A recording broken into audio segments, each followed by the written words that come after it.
नई दिल्ली स्थित ली meridian hotel में आयोजित शिक्षा महोत्सव एक अत्यंत महत्वपूर्ण आयोजन साबित हुआ। इस अवसर पर शिक्षक सम्मान समारोह का भी आयोजन किया गया, जिसमें शिक्षा के क्षेत्र में उल्लेखनीय योगदान देने वाले शिक्षकों को अवार्ड देकर सम्मानित किया गया। कार्यक्रम की शुरुआत दीप प्रज्वलन और गणेश वंदना के साथ हुई। शिक्षा महोत्सव में देश के 12 से अधिक राज्यों से आई 18 यूनिवर्सिटीज़ के करियर एक्सपर्ट ने 800 से अधिक पेरेंट्स और स्टूडेंट को विभिन्न विश्वविद्यालयों के करियर विशेषज्ञों द्वारा करियर मार्गदर्शन प्रदान किया गया। इस महोत्सव में SGT university, MET university, Jaipur national university, Devbhoomi Uttarakhand university, MVN university, Shivalik group of engineering, Sushant university, graphic era university, Parul university सहित कई प्रमुख शिक्षण संस्थानों ने भाग लिया। शिक्षा महोत्सव का मुख्य उद्देश्य छात्रों को समय रहते सही करियर मार्गदर्शन उपलब्ध कराना है, जिससे वह अपनी रुचि और क्षमता के अनुसार बेहतर यूनिवर्सिटीज़ में प्रवेश ले सके और नई ऊंचाइयों को छू सके। शिक्षा महोत्सव के आयोजक रविंद्र साहू ने कहा, सही समय पर सही करियर मार्गदर्शन मिलना छात्रों के उज्जवल भविष्य के लिए बेहद जरूरी है। क्या बताएंगे, क्या लगता है इस तरीके का जो प्लेटफॉर्म है वो लोगों को और स्टूडेंट्स के लिए कितना महत्वपूर्ण है? हम देखिए, जो आपका लास्ट वाक्य था कि कितना महत्वपूर्ण है, मैम इतना महत्वपूर्ण है कि शिक्षा महोत्सव में आने के बाद बच्चे को अगर राइट वे में डायरेक्शन मिल जाता है तो ज़िंदगी कुछ से कुछ हो सकती है। क्लास 12 के बाद बच्चा जो कुछ भी पढ़ता है 3-4 साल, या ग्रेजुएशन के बाद बच्चा जो कुछ भी पढ़ता है 1-2 साल, उससे उसकी लाइफ के अगले 40-50 साल चलते हैं। और उसके बस नहीं, उसकी पूरी फैमिली की लाइफ स्टाइल डिसाइड होती है कि आज से 10 साल बाद वो परिवार कैसी गाड़ी में चलेगा, कैसे घर में रहेगा। ईच एंड एवरीथिंग वो उन 3-4 साल की पढ़ाई से डिसाइड हो जाता है। तो बहुत महत्वपूर्ण डिसीजन होता है कि हमें 12th के बाद या फिर ग्रेजुएशन के बाद क्या करना चाहिए अथवा क्या नहीं करना चाहिए। और जैसा कि आप देख रहे हैं, शिक्षा महोत्सव में हमारे पास सारी यूनिवर्सिटीज़ हमारी पार्टनर हैं, उसके जो बेस्ट एक्सपर्ट्स हैं वो सारे हमारे बीच में खड़े हैं। अमित सर हमारे साथ हैं, तौफीक सर हमारे साथ हैं, मैम हमारे साथ एमआईटी यूनिवर्सिटी से हैं, ग्राफिक क्लास हमारे साथ टीम है। लगभग 130 यूनिवर्सिटीज़ का सहयोग है शिक्षा महोत्सव को कराने में, 7 से ज़्यादा राज्यों में, 17 से ज़्यादा शहरों में। और अगर मैं पिछले साल की बात करूं तो लगभग 23,000 बच्चों को हम सभी ने मिलके कदम से कदम चल के उन्हें गाइड किया है और उन्हें वहाँ तक पहुँचाने की कोशिश की है जहाँ के लिए वो प्रयास कर रहे थे। सो शिक्षा महोत्सव बहुत महत्वपूर्ण है मैम। और एक चीज़ मैं और कहूँगा बच्चों से कि भाई देखो, पैसा बाई प्रोडक्ट है यदि आपके अंदर टैलेंट है, और टैलेंट जो है वो एकदम इक्वल है आपके स्किल्स के। और आप कितने स्किल्ड हो पाओगे डिपेंड करेगा कि आप किस कॉलेज में जा रहे हो, किस यूनिवर्सिटी में जा रहे हो, आप कौन सा कोर्स कर रहे हो, आप कौन सी स्पेशलाइजेशन ऑप्ट कर रहे हो। और ये सब बच्चों को राइट वे में पता चल सके कि उसको 12th के बाद कहाँ जाना चाहिए, किस कॉलेज में जाना चाहिए, क्या कोर्स लेना चाहिए, क्या स्पेशलाइजेशन लेना चाहिए, सब कुछ उसे पता चल पाए, उसके लिए हम उसे शिक्षा महोत्सव में इन्वाइट करते हैं। तो आपके माध्यम से मैं अपील करूँगा दिल्ली के बच्चों से कि वो ज़्यादा से ज़्यादा संख्या में अपने पेरेंट्स के साथ, अपने टीचर्स के साथ या अपने क्लासमेट के साथ शिक्षा महोत्सव के साथ जुड़ें। और हमारे पूरे साल में लगभग 34 इवेंट्स होते हैं, तो उनको वो ज्वाइन करें, जहाँ पे वो बिलोंग करते हैं वहाँ पे ज्वाइन करें।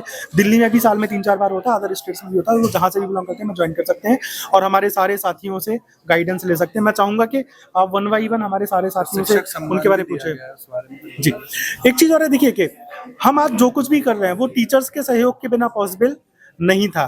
तो और आज हम जो कुछ भी बने हैं वो कुछ टीचरों की वजह से ही बने हैं, तो उनका सम्मान तो डेफिनेटली करना बनता है। तो उसमें हमारी एक प्रयास है कि हम मैक्सिमम टीचर्स को यहाँ पे इनवाइट करके उन्हें सम्मानित कर पाएँ।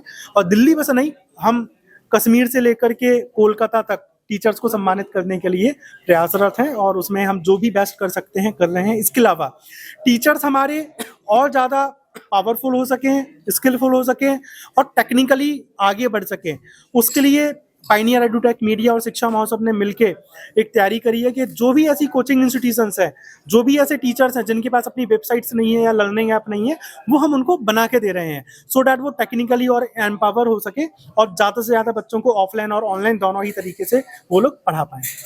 नमस्कार आप सभी को, मेरा नाम समिधा टिम्बे है। मैं एमईटी यूनिवर्सिटी गुड़गांव कैंपस से हूँ। मैं यहाँ एजीएम हूँ एडमिशंस एंड मार्केटिंग के लिए। आज शिक्षा महोत्सव में हम यहाँ पे आए हैं। काफ़ी स्टूडेंट्स से मैंने सुबह से इंटरेक्शन किया and I was really happy to know the kind of questions they were having. बच्चों का जो इंटरेस्ट था towards MBA. Now they are aware that MBA just एक डिग्री नहीं है, MBA सिर्फ एक डिग्री नहीं है, बल्कि लीडरशिप रोल के लिए एक राइट पाथवे है. कैसे आगे मास्टर्स करके बच्चे अपने करियर को और सफल बना सकते हैं, इसका एक काफ़ी अच्छा एग्जाम्पल था ये event. Seeing the kind of interest they had.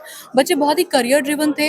Amity university Gurugram में जो इंटरेस्ट उन स्टूडेंट्स ने दिखाया था, जो क्वेश्चंस वो मुझसे पूछ रहे थे रिलेटेड टू स्कॉलरशिप, क्या प्लेसमेंट्स है, क्या इंडस्ट्री एक्सपोजर हम स्टूडेंट्स को प्रोवाइड करते हैं, मुझे बहुत अच्छा लगा उनसे बात करके. We had no time to even had anything.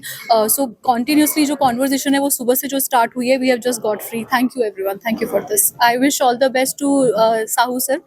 So thank you for this opportunity. It was really worth of coming here. AI के आने के बाद से बाकी कोर्सेज पे और जॉब्स में कितना इम्पैक्ट पड़ा है? देखिए, जॉब्स पे एआई का प्रभाव पड़ा है, बहुत ज़्यादा पड़ा है. लेकिन उससे ये है कि जो बच्चों को एआई के बारे में सिखाया जाता है, बेसिक्स बताई जाती हैं, उनको कंप्यूटर के बारे में बेसिक्स है, उसकी कोडिंग है, प्रोग्रामिंग है, वे सब टीचर्स ही बताते हैं. तो एआई कितना भी अपना आज के डेट में वाइटल रोल प्ले कर ले, लेकिन जो बेसिक्स हैं, जो नीड्स हैं, उसको कभी चेंज नहीं कर सकता. आज शिक्षा महोत्सव के इसमें बहुत सारे बच्चों की क्वेरीज भी थी, और मेरे को बहुत बड़ा, मैं साहू सर का धन्यवाद कहूँगा कि बच्चे बहुत दूर दूर से आए थे. मतलब दिल्ली के एक एक कोने से जो बच्चे ट्रेवल करके सुबह 1-1.5 घंटे की ट्रैवलिंग के बाद से यहाँ पे आए, और उन्होंने हर एक तरह की क्वेरी, चाहे वे यूजी से रिलेटेड थी, पीजी से रिलेटेड थी, या पीएचडी से प्रोग्राम से रिलेटेड थी, वे सारी क्वेरीज की. तो मैं पाइट कॉलेज की तरफ से साहू सर का बहुत बहुत धन्यवाद कहूँगा कि उन्होंने ऐसे प्रोग्राम को कंडक्ट करके एक जो करियर एजुकेशनल, जो मोटिवेशनल बच्चों के लिए काउंसलिंग प्रोग्राम है, उसको किया, ऑर्गेनाइज किया, और जिससे बच्चे, उससे डेफिनेटली उसका बच्चों को बेनिफिट्स मिलेगा. Thank you so much. Thank you so much, sir, Sao sir, for giving this opportunity to pursue our university here in front of the student of Delhi. So Delhi में हमारे बहुत सारे इवेंट्स होते हैं, जिनमें से एक सबसे जो इम्पोर्टेंट हमें लगता है हम अटेंड करना नहीं भूलते, वो है शिक्षा महोत्सव. शिक्षा महोत्सव हमें एक प्लेटफॉर्म प्रोवाइड करता है जहाँ पर हम मल्टीपल स्टूडेंट्स से, मल्टीपल टैलेंट्स से मिलते हैं, उनको थोड़ा और नॉरिश करने के लिए क्या चीज़ें इंपॉर्टेंट है, ये हम उन्हें गाइड करते हैं. और अगर इस तरह के प्लेटफॉर्म्स नहीं होंगे तो हम बच्चों को कलेक्टिवली नहीं मिल पाएंगे. और स्टूडेंट्स भी जब यहाँ पर आकर एक दूसरे को देखते हैं, एक स्टूडेंट्स हैं वो कोई इंक्वायरी नहीं लेकर आया, लेकिन जब वो देखता है सामने वाला बच्चा सेम पैटर्न पर बहुत सारे क्वेश्चंस रेज कर रहा है, तो बच्चे अपने आप में मोटिवेट होते हैं और भी ज़्यादा चीज़ें इंक्वायरी करने के लिए. तो ये एक प्लेटफॉर्म है जो बच्चों को भी मोटिवेट करता है कि किस तरह से अपने क्वेश्चंस रेज करने, क्या क्या इंक्वायरीज हमें लेनी है, यूनिवर्सिटी से किस तरह से बात करनी है, और कौन से कोर्सेज हैं जो नए लॉन्च हो रहे हैं, जैसे NEP न्यू एजुकेशन पॉलिसी का बहुत बच्चों को नहीं पता है. तो यहाँ से हम इस शिक्षा महोत्सव के माध्यम से बच्चों को गाइडेंस देते हैं प्रॉपर कि क्या रोल है न्यू एजुकेशन पॉलिसी का उनके बेस्ट करियर के लिए, बेटर करियर के लिए. शिक्षा महोत्सव ऐसे इवेंट्स जो होते हैं वो स्टूडेंट्स और पेरेंट्स के लिए कितना ज़रूरी होता है, क्योंकि उनके बीच में जो लैप्स करते हैं चीज़ों को लेकर वो कितना फुलफिल करता है? पहले मैं सर का धन्यवाद करता हूं जो ऐसे कैरियर ओरिएंटेशन सर इवेंट्स कराता है. मेन रीज़न क्या है कि अगर हम देखें 25 लाख बच्चा नीट में बैठता है, JEE में 70 लाख बच्चा बैठता है, बट कितने लोग सक्सेस होते हैं? हर एक के लिए IIT NIT नहीं मिलता, बट बाकी बच्चों का क्या? तो मैं उस टॉपिक पे बात करता हूँ कि ऐसे बच्चे जो IIT NIT सेलेक्ट नहीं हो पाते, तो उसके पास प्लान बी क्या? तो हर बच्चे से मैं कैरियर काउंसलिंग में ये कहता हूँ पेरेंट्स से भी, अगर बच्चा IIT NIT नहीं पढ़ता, क्या वो सक्सेस नहीं होगा? मेरे पे बहुत सारे एग्जाम्पल है जो बहुत सक्सेस है. तो मैं कह रहा हूँ हर बच्चे को जब भी मैं कैरियर काउंसलिंग करता हूँ, हमेशा प्लान बी और plan C, plan A top most 1% मान के चलता हूँ, सभी को 0.5% सक्सेस होता है, बट बाकी 95, 80, 98% बच्चों का क्या? तो हमेशा जो भी कोई स्टूडेंट है कैरियर कॉलेज में, बेटा प्लान बी और प्लान सी आपका होना चाहिए. अगर प्लान ए नहीं होता, आप विद इन प्लान बी पे आओ, प्लान सी पे एग्जीक्यूट करो. तो अगर बच्चा के दिमाग में ऑलरेडी प्लान बी सी होगा, तो आजकल आप जो देख रहे हो कि बच्चा नहीं सक्सेस हो रहा तो वो डिप्रेशन में जा रहा है, तो डिप्रेशन वाली चीज़ नहीं आएगी.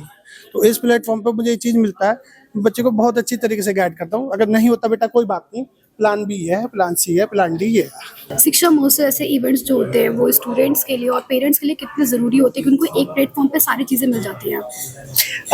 सबसे पहले तो मेरा ये कहना है कि ऐसे इवेंट्स रविंद्र साहू जी शिक्षा महोत्सव के थ्रू करवाते हैं हर शहर में, हर बड़े शहर में, जिससे बच्चे और स्टूडेंट्स को पता चलता है कि एक्चुअल में क्या क्या ऑप्शंस अवेलेबल हैं, क्या कर सकते हैं, क्या करना चाहिए। बहुत बार ऐसी चीज़ें होती है जो उनको पता भी नहीं होती है कि हाँ हम ये भी कर सकते हैं। अब जैसे मैं ग्राफिक एरा यूनिवर्सिटी की बात करूँ, जहाँ मैं रिप्रेजेंट कर रहा हूँ जिनको आज यहाँ पर देहरादून में हमारी यूनिवर्सिटी है। अब बच्चों को पता ही नहीं है कि हाँ किस शहर में कौन सी यूनिवर्सिटी है, वहाँ पे क्या करवाया जा रहा है।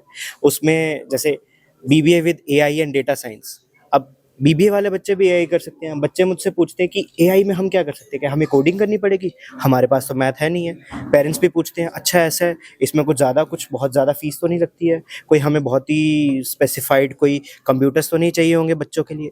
पर उसी जगह पे हमारा एज अ काउंसलर, हमारा यूनिवर्सिटी रिप्रेजेंटेटिव ये काम है कि हम उनको बता सके कि एआई में आपको ऐसा नहीं कि हाँ बीबीए वाला बच्चा कोई हार्डकोर कोडिंग करेगा या उनको कुछ बहुत ही डीप डेवलपमेंट करनी है। बस हमें लेटेस्ट टूल्स को सीखने की ज़रूरत है जो हम अपने बिजनेसेस में या फिर हम अपने जॉब में या फिर किसी भी कॉम्पिटिटिव फील्ड में यूज़ करके, लेटेस्ट टूल्स को यूज़ करके समाज से बेहतर कर सकें। सर की यूनिवर्सिटी में वो कोर्सेज हैं जो सोसाइटी के लिए कुछ अलग इम्पैक्ट करते हैं, कुछ अलग बना देते हैं, राइट? सो मैं चाहूँगा कि सर इसको थोड़ा सा और बेहतर वे में इंट्रोड्यूस करें। Thank you sir. जैसे सर ने कहा है, हमारी जो यूनिवर्सिटी है IHS deemed to be university Bangalore based है। हम जो रिसर्च और प्रैक्टिस करते हैं इन द कंट्री वही सिखाते हैं, विच मीन्स लोग यूजुअली बोलते हैं अरे गवर्नमेंट ये काम क्यों नहीं कर रही है, but the problem is not in the government, it's in the governance. हम कैपेसिटी डेवलप कैसे किया जा सकता है, and it is through a young next generation of people जिसको हम ट्रेन कर सकते हैं कि आप पहले शहर को देखो, समझो, फिर आप काम करो और किस तरीके से आप काम करना चाहते हो। अर्बन हाउसिंग, सैनिटेशन, वाटर, कुछ whichever theme you're interested in, you can work। और आप कोई भी डिसिप्लिन से भी आ सकते हो। हमारे क्लास में आर्किटेक्ट्स, प्लानर से लेके कॉमर्स, बैंकिंग, BSc सारे स्टूडेंट्स आते हैं to learn about this cities. और हमारे जो प्रोग्राम्स है लिटिल मोर फोकस्ड है ह्यूमन डेवलपमेंट में, सस्टेनेबिलिटी में और क्लाइमेट चेंज में, urban economic and infrastructure development भी है। तो बेस्ड ऑन देयर इंटरेस्ट वो impactful careers and meaningful careers बना सकते हैं। तो वैसे हम थोड़े अलग हैं।